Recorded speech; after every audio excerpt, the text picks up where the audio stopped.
এক কথায় ভাই আমার কেউ নেই। নামাজ কালাম ভরা ধরতে হবে। আছে যাওয়ার নিয়ত আছে। একটা প্রশ্ন, একটা গল্প, যেখানে লুকিয়ে আছে আপনার আমার না বলা কথা। চলুন আমাদের আজকের প্রশ্নের উত্তর খুঁজি। আপনার যদি অনেক টাকা পয়সা হতো তাহলে সর্বপ্রথম কোন কাজটা করতেন? একটা বাড়ি করব, আমার ছেলে মেয়ে আমি নিজে খেয়ে পরে ভালো সুন্দরভাবে সচ্ছলতায় চলবো।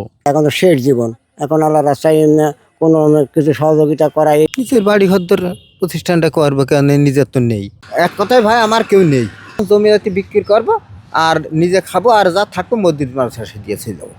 নামাজ কালাম ভরা ধরতে হবে। সংসার চালিয়ে দেখা যায় যে টাকা দেড়ি জমি যাচ্ছে কিনা, আবার আছে কি দেখা জাকাত দিয়া এখানে উপরে যাচ্ছে, সেখানে ভালো হয়ে যাবো আমি, কিন্তু নিয়ে থাকবে জাকাতের দিকে।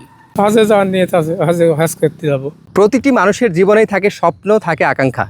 কোনোটি পূরণ হয়, কোনোটি হয় না। আপনার জীবনের স্বপ্নের কথাও লিখে ফেলতে পারেন আমাদের কমেন্ট বক্সে।